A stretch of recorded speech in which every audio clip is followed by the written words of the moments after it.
Hello friends, welcome back to my channel कोविड-19 tutorials by advocate R K साथ। कल हमने बात की थी स्पेसिफिक परफॉर्मेंस ऑफ कॉन्ट्रैक्ट्स के बारे में और इसका हमने एक टॉपिक कवर किया था जो था contracts which can not be specifically enforced. आज हम इसी टॉपिक के जो रिमेनिंग सब टॉपिक्स हैं वो कवर करेंगे, दैट इज पर्सन्स फॉर और against whom contracts may be specifically enforced, direction, discretion and powers of the court, and last, enforcement of awards and directions to execute settlements.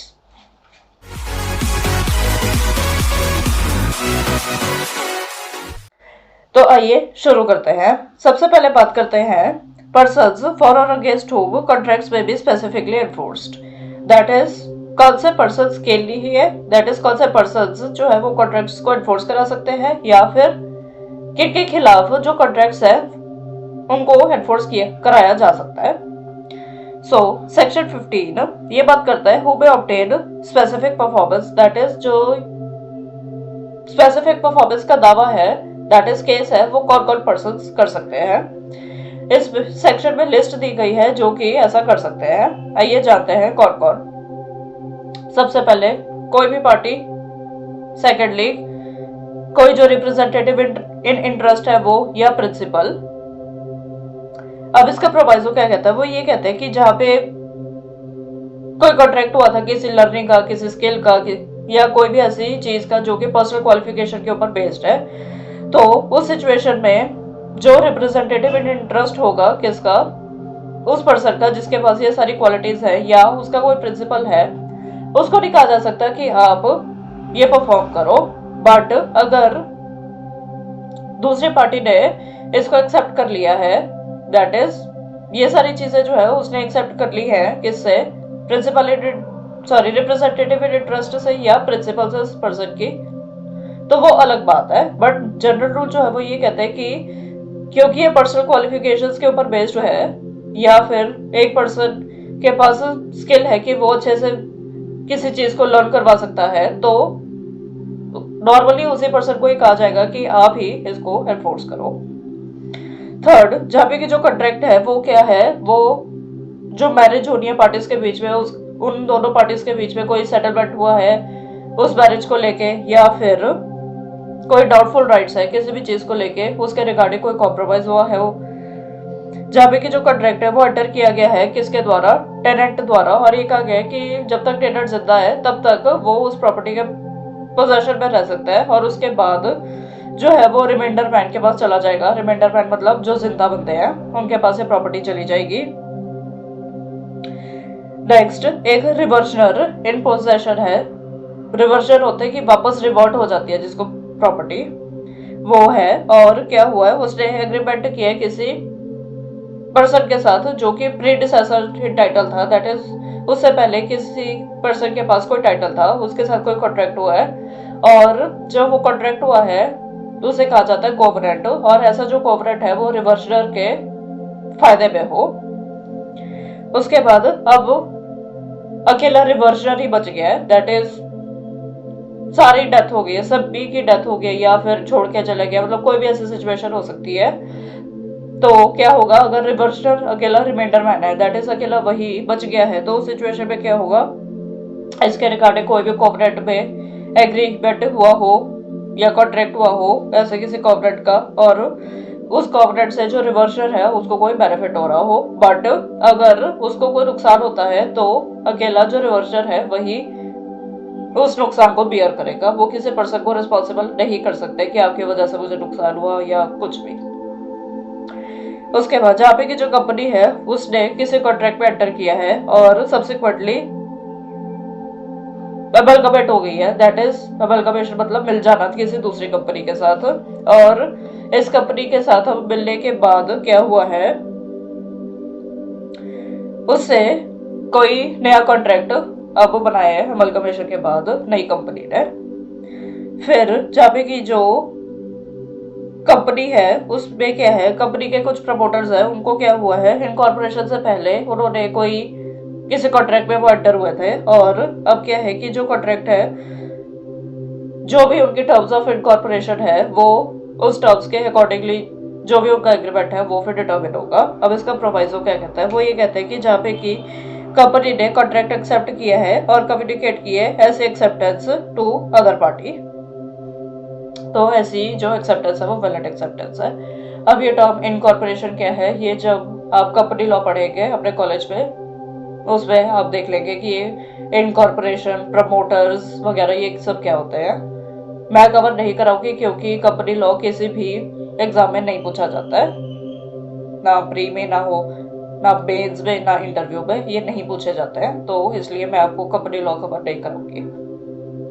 अब अगले section की बात करते हैं, section 16 personal bars to relief. अब personal bars मतलब specific performance जो है कॉन्ट्रैक्ट का वो एनफोर्स नहीं किया जा सकता किसके पर्सन में, उस पर्सन के फेवर में जो कि ये फॉलोइंग लिस्ट दी गई है। कौन सी लिस्ट है वो आइए जानते हैं। पहला, जो कि एंटाइटल्ड नहीं है कंपनसेशन रिकवर करने के लिए। सेकेंडली, वो इतना इनकेपेबल हो गया कि वो अब जो कॉन्ट्रैक्ट है उसको वो परफॉर्म ही नहीं कर सकता है, या कॉन्ट्रैक्ट की कुछ एसेंशियल एलिमेंट्स थी उसने उसको वायलेट कर दिया हो, या विलफुली उसने कुछ ऐसा काम किया है कि जिससे कि जो कॉन्ट्रैक्ट की टर्म्स है वही वेरी हो गई है। वेरी मतलब चेंज हो गई है, चेंज हो सकती है, कोई नई टर्म डाल दी हो या जो ऑलरेडी एग्जिस्टिंग टर्म थी उसको खत्म कर दिया हो एक्सेट्रा। उसके बाद कोई ऐसा पर्सन जो कि फेल हो गया है अपनी प्लेट में ये मेंशन करने से कि मैं तो रेडी और विलिंग था अपना पार्ट परफॉर्म करने के लिए, या फिर प्रूव करने के लिए, प्रूव कैसे, एविडेंस से कि मैं रेडी और विलिंग था अपना पार्ट परफॉर्म करने के लिए,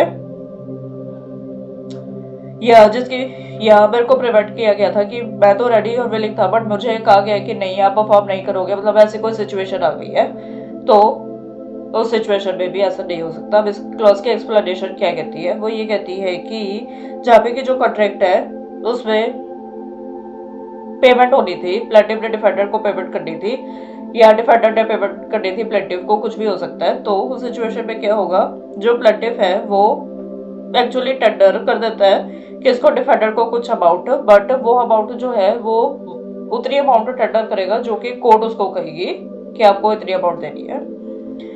जहाँ पे कि जो प्लेटिव है वो मस्ट एवर मतलब जो मैंने भी आपको ऊपर बताया कि मेंशन कर देना कि हाँ मैं रेडी और विलिंग था, प्लेट में मेंशन कर देना ये फैक्ट कि हाँ मैं रेडी विलिंग था अपना पार्ट परफॉर्म करने के लिए। उसके बाद अब बात करते हैं सेक्शन 17 की, कॉन्ट्रैक्ट टू सेल और let property by one who has no title not specifically enforceable. That is to say कि किसी ऐसे पर्सन ने कॉन्ट्रैक्ट किया है जिसका कि कोई टाइटल ही नहीं था ऐसा करने के लिए। अब जो कॉन्ट्रैक्ट है किस चीज का, कुछ बेचने का या कोई प्रॉपर्टी है, हिमूवेबल प्रॉपर्टी है, उसको किराए पे देने का, उसको स्पेसिफिकली एनफोर्स नहीं कराया जा सकता किसमें, इन दो सिचुएशंस में।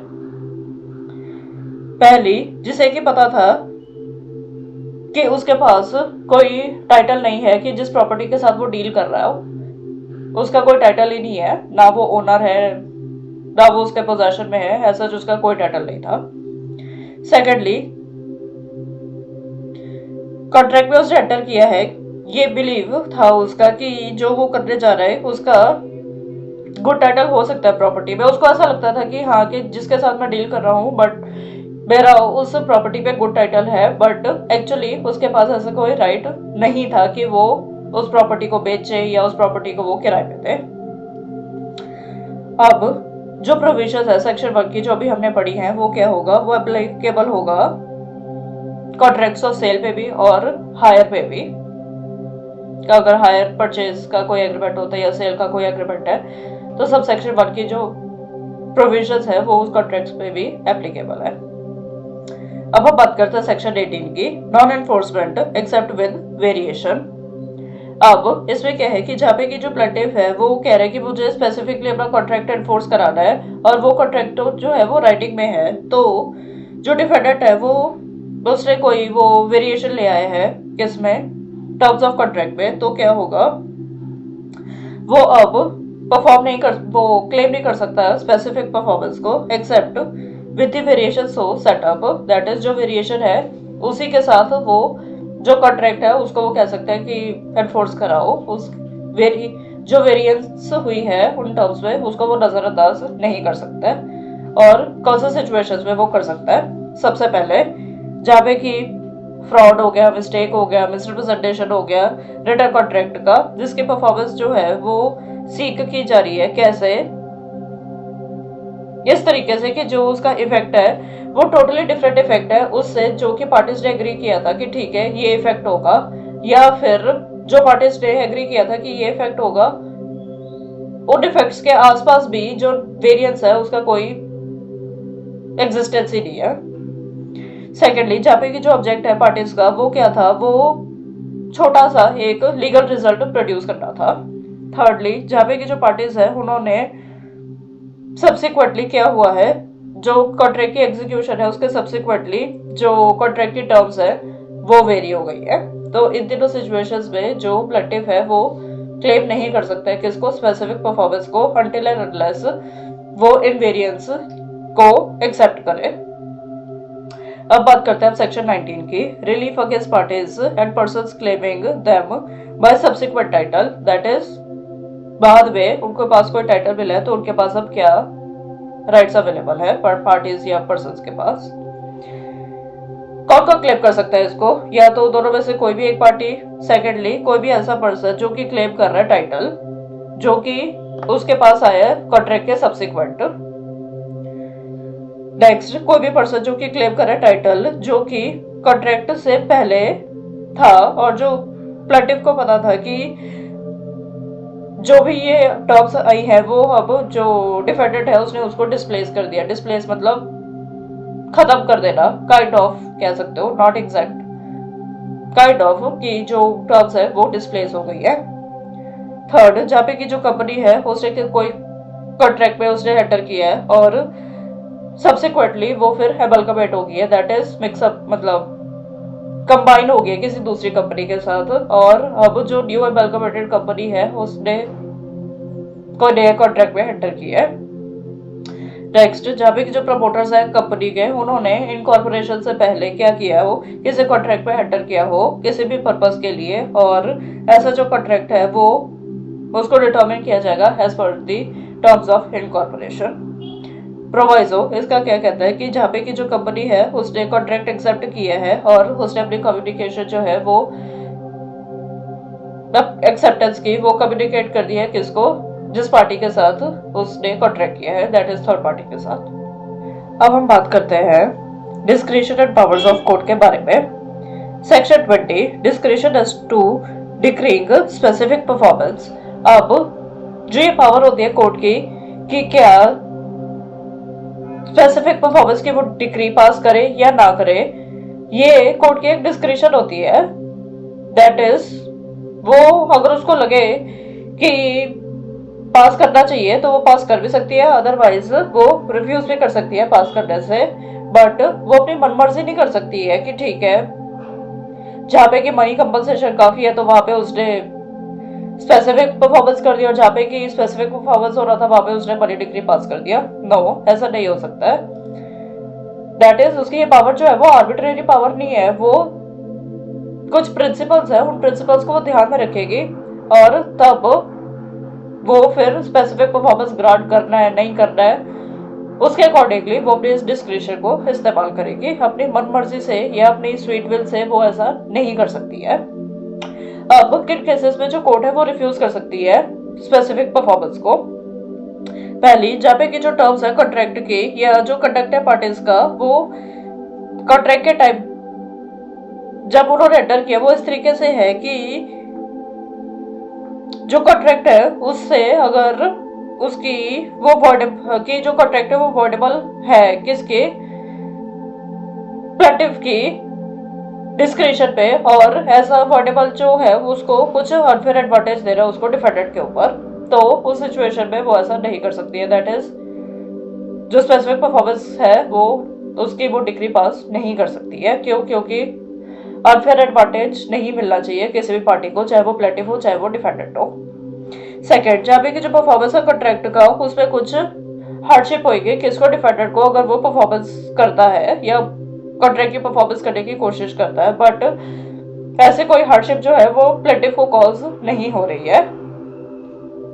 जहाँ पे कि जो डिफेंडेंट है उसने कॉन्ट्रैक्ट में एंटर की है जहाँ पे कि कॉन्ट्रैक्ट है वो वॉइडेबल है और इनइक्विटेबल होगा अगर डिफेंडेंट को कहा जाता है कि नहीं आपको तो ये परफॉर्म करना ही करना है। अगर मतलब जोर जबरदस्ती से अगर कहते हो कि नहीं आपको ये परफॉर्म करना ही करना है तो ऐसा जो होगा वो इनइक्विटेबल हो जाएगा।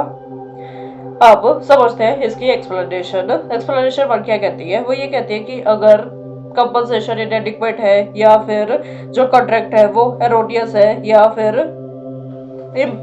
ऐसी किसी नेचर का है कि उसको परफॉर्म नहीं किया जा सकता है तो ये मान के चला जाएगा कि ऐसा जो है वो कोई अनफेयर एडवांटेज नहीं हो रहा है किसको, प्लेंटिफ को।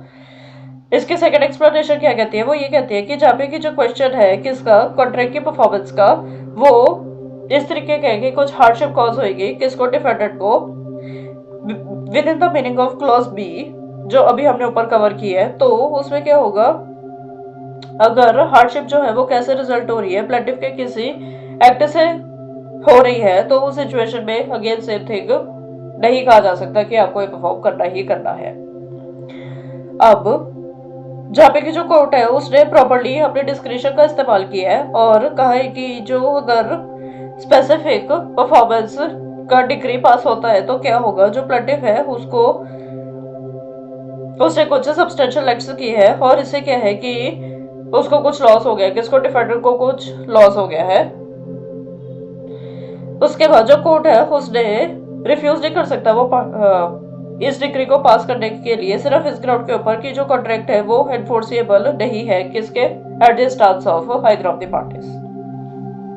अब हम बात करते हैं सेक्शन 21 की, power to award compensation in certain cases. अब इसमें क्या है कि किन किन केसेस में जो कोर्ट है वो ये कह सकती है कि ठीक है स्पेसिफिक परफॉर्मेंस नहीं देंगे, मैं आपको कुछ कंपनसेशन अवॉर्ड कर देता हूँ। कौन कौन से सिचुएशंस है वो, सबसे पहले जहाँ पे कि जो सूट है स्पेसिफिक परफॉर्मेंस ऑफ कॉन्ट्रैक्ट का है और जो प्लेंटिफ है उसने क्लेम की है कंपनसेशन किसके लिए, ब्रीच के लिए, या तो कह रहे कि मेरे को स्पेसिफिक परफॉर्मेंस का भी डिग्री हो और मेरे को कंपनसेशन भी दी जाए, या फिर वो कह सकते हैं कि छोड़ो मेरे को स्पेसिफिक परफॉर्मेंस रहने दो, मेरे को कंपनसेशन ही दे दो आप। सेकेंडली जहाँ पे कि जो सूट है वो इस तरीके के कि जो कोर्ट है वो डिसाइड करती है कि जो स्पेसिफिक परफॉर्मेंस है अगर वो ग्रांट नहीं होती है तो वो ग्रांट नहीं होनी चाहिए, बट क्या है कि जो प्लेंटिफ है वो एंटाइटल्ड है किसके लिए, कंपनसेशन के लिए, अगर डिफेंडेंट ने कोई ब्रीच किया है। थर्ड, जहाँ पे कि जो सूट है वो इस तरीके के कि जो कोर्ट है वो डिसाइड करते हैं कि जो स्पेसिफिक परफॉर्मेंस है अगर उसको ग्रांट कर दिया गया वो सफिशिएंट नहीं होगा जस्टिस को पूरा करने के लिए। चौथी, अगर कुछ डिटरमिन की जा रही है अमाउंट ऑफ कंपनसेशन जो कि अवॉर्ड की गई है इस सेक्शन के अंडर, जो कोर्ट है उसको फिर क्या किया जाएगा, गाइड किया जाएगा by the principles of section 73 of Indian contract act. वो हम पहले कवर कर चुके हैं जब हमने कॉन्ट्रैक्ट पढ़ा था, तो इसलिए अब हम डिटेल्स में उसके नहीं जाएंगे। अब कोई भी कंपनसेशन जो है वो अवॉर्ड नहीं की जाएगी अंटिल अनलेस प्लेंटिफ जो है वो क्लेम करे कंपनसेशन अपनी प्लेट में। अब इसका प्रोवाइसो क्या कहता है, वो ये कहता है कि जहाँ पे कि जो प्लेंटिफ है उसने कंपनसेशन क्लेम नहीं की है अपनी प्लेट पे तो कोर्ट जो है वो किसी भी टाइम पे कह सकती है प्लेंटिफ को कि आप अपनी जो प्लेट है उसको आप अमेंड करो और उसमें आप ये क्लॉज डालो कि मुझे कंपनसेशन चाहिए। अब यहाँ पे ये बात ध्यान रखने की जरूरत है कि एट एनी स्टेज पे जो ये अमेंडमेंट है वो अलाउ की जा सकती है। ये क्वेश्चन नॉर्मली प्री में पूछा जाता है कि किस स्टेज पे ये अमेंडमेंट अलाउड होती है, पहले, बाद में, कभी भी नहीं, या एट एनी स्टेज। तो ध्यान रखने की जो टर्म यूज किया गया है वो है एट एनी स्टेज, मतलब किसी भी स्टेज पर। अब इसकी एक्सप्लेनेशन क्या कहती है, वो ये कहती है कि जो सर्कमस्टांसेस है, ऐसा सर्कमस्टांस है कि जो कॉन्ट्रैक्ट है वो इनकेपेबल हो गया है किसके लिए, स्पेसिफिक परफॉर्मेंस के लिए, उससे क्या होगा, वो कोर्ट को प्रिक्लूड नहीं किया जा सकता। दैट इज कोर्ट को नहीं कहा जा सकता कि आप अपनी जो जुरिस्डिक्शन है स्पेसिफिक परफॉर्मेंस देने की वो आप अपनी जुरिस्डिक्शन खत्म कर दो। नो, ऐसा क्लॉज नहीं डाला जा सकता है। अब सेक्शन 22 वो ये क्या कहता है, वो कहता है power to grant relief for possession, partition, refund of earnest money etcetera. अब अगर नॉट वेस्टैंडिंग एनीथिंग कॉन्ट्रेरी, अगर कुछ भी कॉन्ट्रेरी नहीं है किसमें सिविल प्रोसीजर कोड में, तो क्या होगा, कोई भी पर्सन जो कि स्यू कर रहा है स्पेसिफिक परफॉर्मेंस के लिए, वो क्या कर सकता है, दो चीजें, ये फॉलोइंग दो चीजें वो क्लेम कर सकता है। कौन कौन सी? पहली कि पोजेशन दिया था प्रॉपर्टी का, या अगर पार्टीशन है वो क्लेम कर सकता है वो, या तीसरी सेपरेट पोजेशन उसको दी जाए। In addition to specific performance, that is specific performance भी हो जाता है, प्लस पार्टीशन हो, पोजेशन चाहिए उसको, सेपरेट पोजेशन चाहिए एक्सेट्रा, वो भी वो क्लेम कर सकता है। सेकेंडली, और कोई रिलीफ जो कि उसको ठीक लगे कि ठीक है, वह अगर मेरे को ये रिलीफ मिलता है वैसे सफिशिएंट है मेरे लिए, तो ऐसा भी कोई वो रिलीफ क्लेम कर सकता है। और इसके साथ साथ वो वही सेम चीज जो स्पेसिफिक परफॉर्मेंस है उसको भी वो क्लेम कर सकता है। अब कोई भी जो रिलीफ है क्लॉज ए या क्लॉज बी के अंडर, जो अभी हमने दो क्लॉजेस कवर किए हैं, वो ग्रांट की जा सकती है कोर्ट द्वारा, अनलेस वो ग्रांट नहीं कर सकती है कोर्ट, कब तक, जब तक प्लेटिव जो है वो स्पेसिफिकली कहता नहीं अपनी प्लेट में कि मुझे चाहिए रिलीफ चाहिए ऐसा, दैट इज कंपनसेशन मेरे को चाहिए, या कोई भी और रिलीफ, ऐसा कोई रिलीफ चाहिए मेरे को। बट प्रोवाइजर्स का क्या कहता है, सेम चीज अभी जो पड़ी है ऊपर, कि कोर्ट जो है वो एट एनी स्टेज पे कह सकता है कि ठीक है, आप अपनी जो ये प्लेट है उसको आप अमेंड कर दो, और उस अमेंडमेंट में आप मेंशन करो कि मेरे को ये रिलीफ चाहिए। तो जो प्लेटिव है वो फिर अकॉर्डिंगली अपनी जो प्लेट है उसको वो अमेंड कर देगा। अब जो पावर है कोर्ट की टू ग्रांट रिलीफ किसके अंडर, क्लॉज बी के अंडर, सब सेक्शन 1 जो अभी हमने कवर किया है, वो विदाउट प्रेजुडिस होगी किसके, कोर्ट के पावर के, कि वो कंपनसेशन अवॉर्ड करे। अब बात करते हैं सेक्शन 23 की, liquidation of damages not a part two specific performance. अब इसमें क्या है कि कॉन्ट्रैक्ट हुआ है स्पेसिफिक परफॉर्मेंस का दो पार्टीज के बीच में, और उसमें एक अमाउंट मेंशन कर दिया कि ठीक है, अगर ब्रीच होता है तो इतनी अमाउंट जो है वो डिफॉल्टिंग पार्टी पे करेगी। तो वो जरूरी नहीं है कि जो वो अमाउंट उसमें मेंशन की गई है वो उसका एज कंपनसेशन हो। कभी कभार क्या होता है कि जो वो अमाउंट मेंशन की जाती है वो एक एज अ पेनल्टी लिख दी जाती है कि इतनी अमाउंट डिफॉल्टिंग पार्टी जो है वो देगा। और उस पेनल्टी को इम्पोज करने का क्या मतलब होता है कि डिफॉल्टिंग पार्टी को एक तरीके से वो कहा जाता है कि फोर्स किया जाता है, फोर्स तो नहीं, मतलब उसको कहा जाता है, उसको डायरेक्ट किया जाता है कि आप अपना पार्ट परफॉर्म करो। तो उस सिचुएशन में क्या है कि कोर्ट जरूरी नहीं है कि जो अमाउंट मेंशन्ड है उस एग्रीमेंट में वो अमाउंट एज डैमेजेस वो पे करे।